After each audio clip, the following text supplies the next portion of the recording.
sebenarnya kalau saya sebut untung ada pandemi itu ada untungnya. Apa itu Pak untungnya kira-kira? Untungnya ada pandemi itu dulu kan. 3, 2, 1, this is Podcast Sisma. Halo Sobat Sisma, kembali lagi bersama saya Mira Gayatri selaku host pada episode podcast kali ini. Nah, di episode kali ini kita juga kedatangan tamu nih yang sangat luar biasa, yaitu Kepala Sekolah SMA Negeri 8 Denpasar, yaitu Bapak Sucipta. Selamat siang Bapak. Selamat siang. Om Swastiastu. Bagaimana nih Pak kabarnya hari ini? Ya, baik.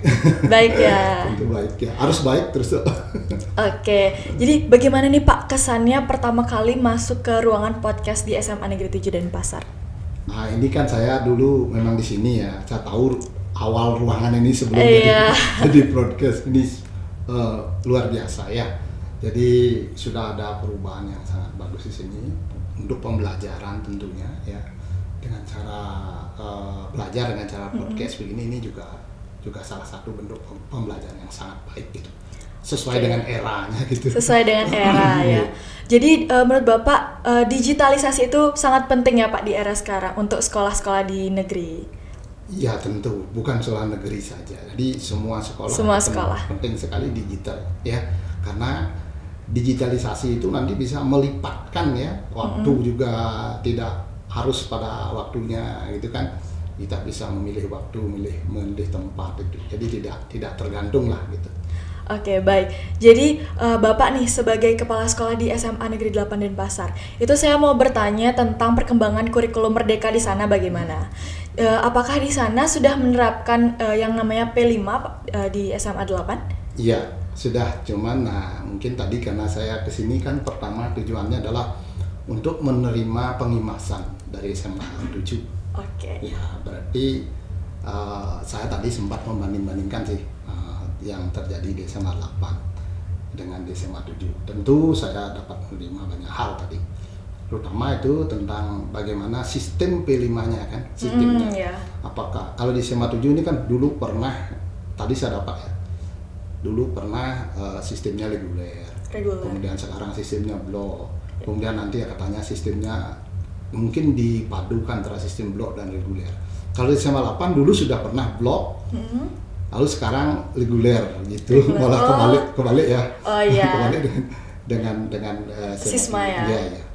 Kalau misalnya di Sisma untuk perayaan P5-nya itu kan kemarin ada yang namanya panen raya ya Pak. Jadi kita murid-muridnya itu buka stand, terus ada yang tampil-tampil juga. Kalau di SMA 8 bagaimana nih Pak? Nah, karena saya mengenal SMA 7, jadi sebelum ada kalau tadi disebut tadi yang tadi panen raya. Panen raya. Iya. Kalau dulu tuh namanya di sini ada kewirausahaan. Kewirausahaan.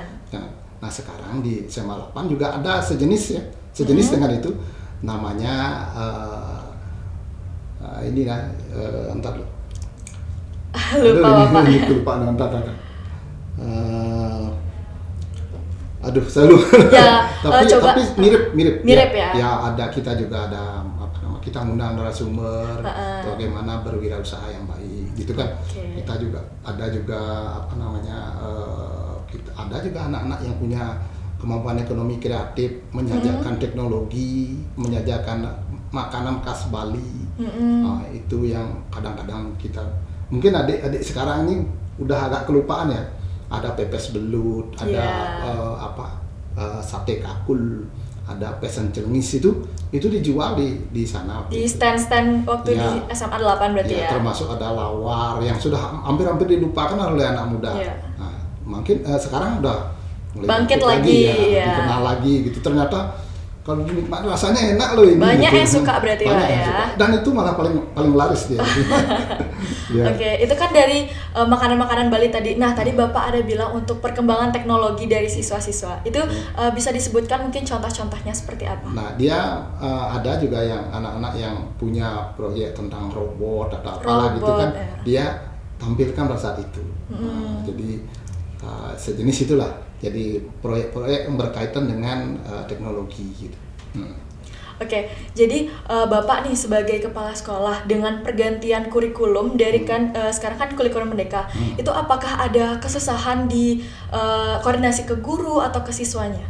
Nah, ini tentu. Nah, kesusahan itu tentunya jadi tantangan bagi kita. Jadi pertama kesulitan kita adalah Kalau dulu itu guru kan sebenarnya kalau saya sebut untung ada pandemi itu ada untungnya. Apa itu Pak untungnya Untungnya kira-kira? ada pandemi itu dulu kan guru dipaksa ya. Dipaksa oleh keadaan untuk menggunakan teknologi dalam pembelajaran. Menggunakan Zoom aja, kalau dulu Zoom itu langka loh itu. Iya. Sekarang sudah semuanya bisa Sudah kan, semua, ya. dipaksa oleh teknologi. Nah sehingga e-learning kan dulu hampir sudah ada, sekarang sudah kita ulangan sudah menggunakan e-learning kita di SMA. Kalau SMA 8 apa biasanya dipakai kalau ulangan Pak? Nah, itu udah e-learningnya dia. Oh, e-learning namanya. Oke. Iya. Jadi guru tuh mengupload soal ke e-learningnya gitu. Nanti juga koreksinya pun di sana. Koreksinya di sana juga otomatis ya berarti ya. Analisisnya juga di sana gitu. Oke. Jadi kan tadi udah dari apa ya kayak koordinasi ke guru dan sekarang ke siswanya nih Pak, apakah ada kesulitan untuk siswanya? Nah ini masalah kita di kurikulum Merdeka itu kan kata merdeka itu sebagian kecil sih, tidak banyak sih anak-anak yang memaknai kata merdeka itu adalah bebas. Ya bebas. Tetapi sesungguhnya merdeka itu adalah memberikan kesempatan kepada anak menentukan pilihannya masing-masing sesuai dengan potensi yang dia punya. Sebenarnya kurikulum Merdeka itu gitu. Kalau saya memikirnya anak itu sebenarnya sudah punya potensi. Setiap anak punya potensi. Jadi apakah potensinya di renang atau potensinya di matematika? Nah kalau beragam anak kita punya potensi itu, kita berikan dia fasilitas dengan berbagai macam. Nah itulah merdeka. Dia sempat memilih, oh ini saya cocok di sini.